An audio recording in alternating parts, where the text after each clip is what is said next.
Hi everyone, how's it going and welcome back to another video on the channel. It's Sky Fantasy Football release day and I thought I'd come on and make a more generalised video of everything about the game this year. I've not really had a look myself, I've had a quick look and made a quick draft, but that's really all I've looked at, so I don't know if there's any new rule changes or if there's any difference in points, etc. I've just came on, made a team, had a look at a couple of the prices, and I thought I'd come on and just basically show you the differences or find out together the differences of the new game. So I came on anyways, made a team.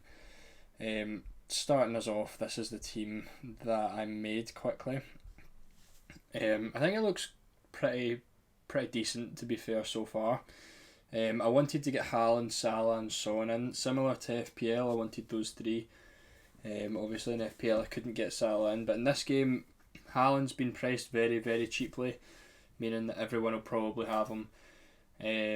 Salah and Son were two players that I wanted. I wanted Son to be priced quite nicely, and I think he's 9.7, was it? 9.7 million, which makes him very cheap compared to some of the other midfielders. But yeah, I think Son will be fantastic this year. So he's in my first draft anyways. It's a kind of a similar team to what I had most of the year last year.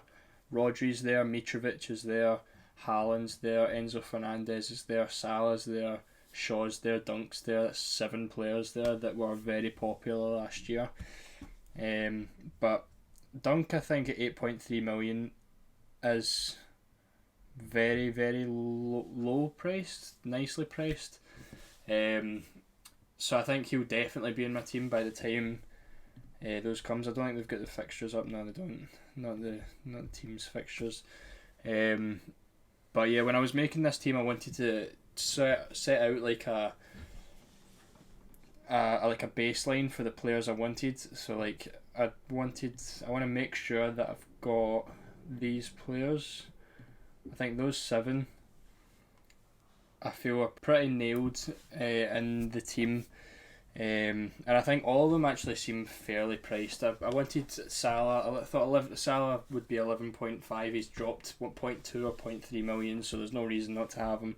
The defenders are a lot cheaper this year. Last year Cancelo was the most expensive at 11 million. Trent I think was 10.8. So everyone's been drastically reduced in defence, meaning that a big defence could actually be very useful this year if the defenders start to perform as they did in previous years. Obviously last year the City defence was very all over the place, the Liverpool defence was very all over the place, and in previous years people would go just those players. So I think this year Trent at 10 million is a fantastic option. Obviously Haaland, I think Haaland, Trent, Salah are 3, maybe Dunk as well, to be honest, 3 players that you absolutely want. But I went for Norgard in here because I don't really know. I needed a enabler, and I don't know if Norgard's going to get game time. I don't know what the reasoning for him not playing these last games were, but he's sitting there with some tackle tiers and stuff, so I thought I'll stick him in for now around the other players that I wanted. Looking at the home, obviously this year there's this, which is enter a team by Friday the 11th of August and have a chance of winning 10 grand. I thought this was going to be the person who gets the most points in the game week wins the 10 grand, which seemed like a pretty good idea. But from what I've seen and heard, it looks like it's literally just one random manager. One random manager who signs up by game week 1's going to win 10 grand. So if it gets more sign-ups it works. So I think you'll get a lot more teams signing up this year, and probably a lot more dead teams after the first couple of weeks as well.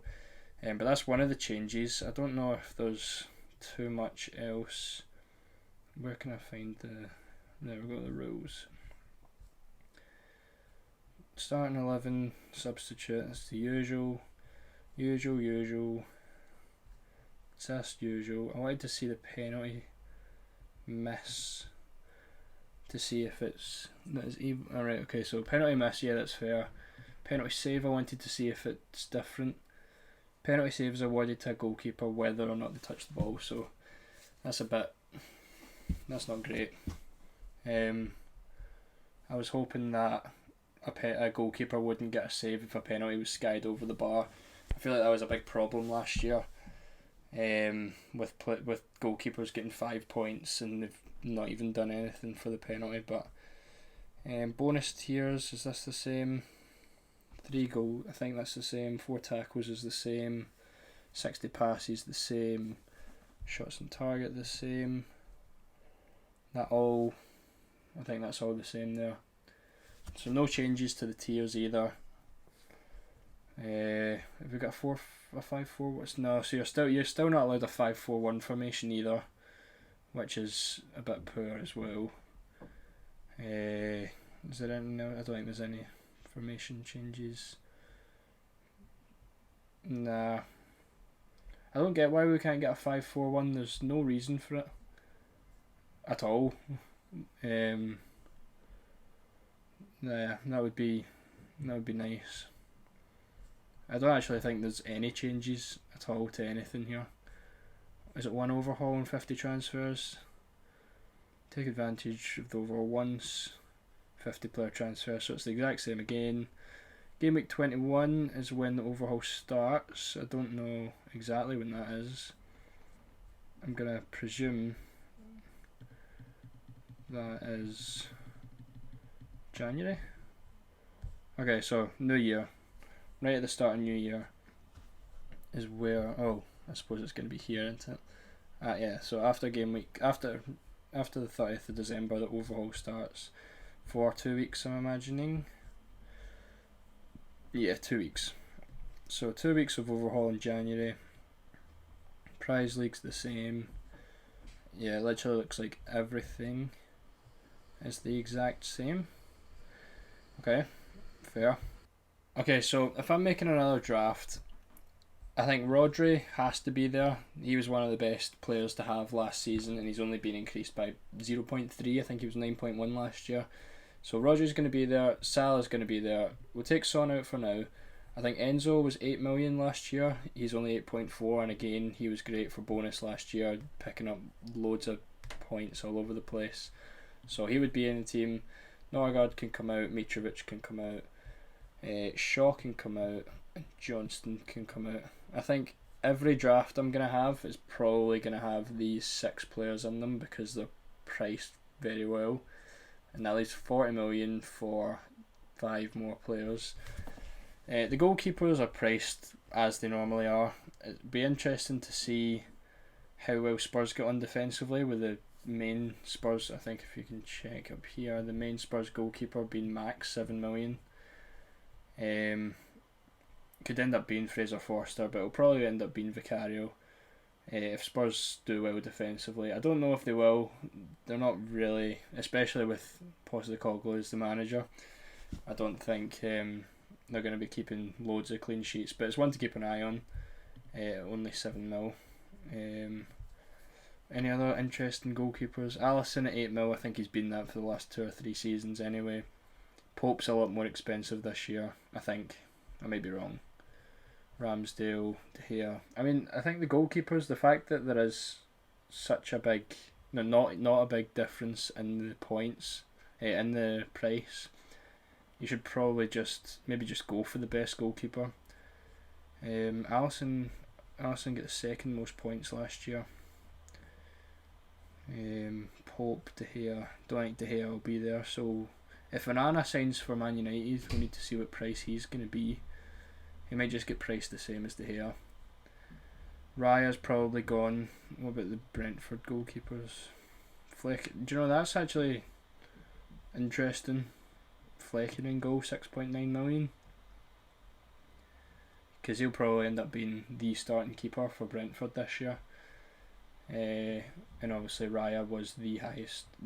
What was it? How many points did Raya score last year? The third highest scoring goalkeeper last season. So if Flecken can do anything similar, he's probably another fantastic pick. I'm not really looking at captaincies and stuff now. I can do that when more of the fixtures come out. We can really see which game days which captain days which. What else have we got? Brighton goalkeepers. Verbruggen's not in the game. He was probably the goalkeeper I was going to have, and he's not been added yet. So we'll see where he comes in. Maybe right in the middle of those two at 6.8. Maybe he'll be the same as Flecken. But I'm going to go for Flecken and goal for now. And then we'll look at the defenders. So if I wanted a team with good defenders, you'd probably want an Arsenal player in there. I'd probably end up going for something like Saliba. I think he's probably the cheapest. 9 million is quite expensive for him now though. It's hard because what I noticed is it's very hard to find a good defender under 8 million, meaning a lot of the budget's going to have to go there. Like, these guys can be good, but they're not like fantastic. Webster could be decent, but Dunk's only 8.3, so there's really no point. None of these guys are like big point scorers at all, really. All these guys were like 7 million last year, and now they're a lot more expensive, but it seems quite hard to get a cheap defence. I was looking at Collins. I had him. I looked at him for Brentford. 7.3 million. You can't even check his points from last year. But if you look at the other Brentford defenders, there was a few times they picked up passing. I don't know. I could be totally wrong here, but he should start, I would imagine. He's one of the cheapest starting centre backs. Again, I can't check, but maybe like Ben Mee. Did he pick up? What was he? Tackle tier, pass tier, pass tier. So Collins could actually be fairly decent. I'm not sure what Brentford's fixtures are like at the start. Again, I'll go more into that in a different video. But Collins could be okay actually. I might pop him in off the start. And then we've got 17 million for two other players. So let's look at the strikers. I think the strikers again is another one. It's going to be difficult to find a cheap one.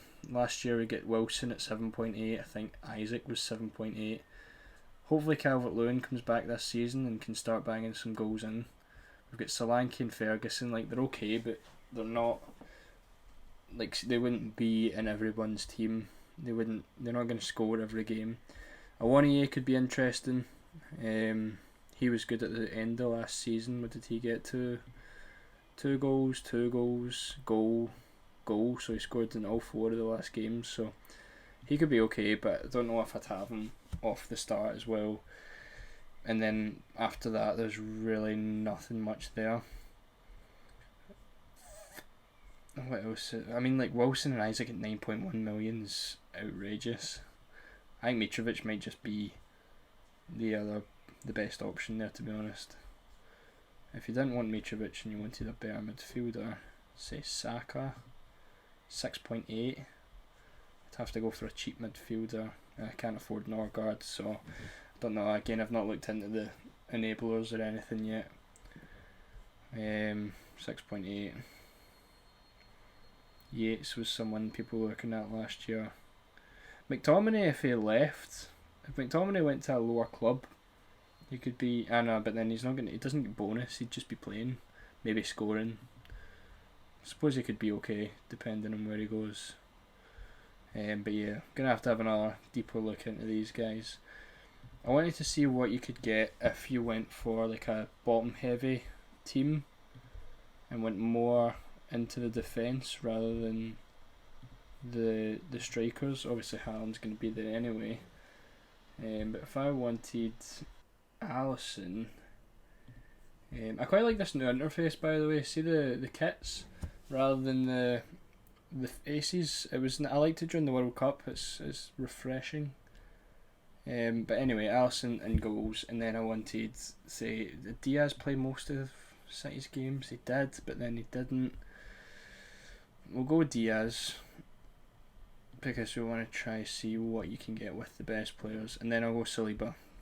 I'm interested to see where Timber goes and how much he'll be priced. If he plays right back, he'll probably not be an option, but I don't know where else he would play, to be honest, because I doubt Arteta is going to three at the back, and I don't think he's going to drop Saliba or Gabriel. But that's that, and then another defender, say Shaw. Probably one of the best defences you can get. There's no Newcastle defenders, so let's take Alisson out actually and put in Pope. A little bit cheaper. And then I've got a very good defence. Midfield, 34 million left. Saka, Son. Now at 14 million left. Right, I'll put Norgard back in. Just really as a placeholder for an enabler. Norgard. And then another striker. 7.6, or maybe not another striker. How's a 7.6 midfielders? Wissa. If Wissa plays up front for Brentford like he did when Tony was away, maybe it could be okay. How did he get on last year? Scored some goals, got some assists. That could be interesting. 7.6 is a bit much though for someone like that. The Hood, possibly for bonus. I won't be able to check any of his points. He didn't play in the Premier League last year. Basuma, if he gets a game, could be okay. Longstaff. In fact, let me go for Salah instead of Saka, just to see. Salah. Right, I don't think anyone's gonna be able to manage a Salah, Haaland, Kane draft.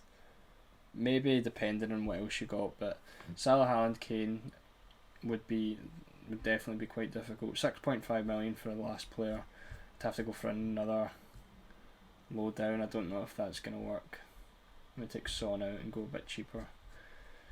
16.2 gives me 8 million players. That could be okay, depending on who's here. And Saiso, Palhinha could be alright again. I don't think we're going to get something like Palhinha again this year. I think that was too lucky. 8.3.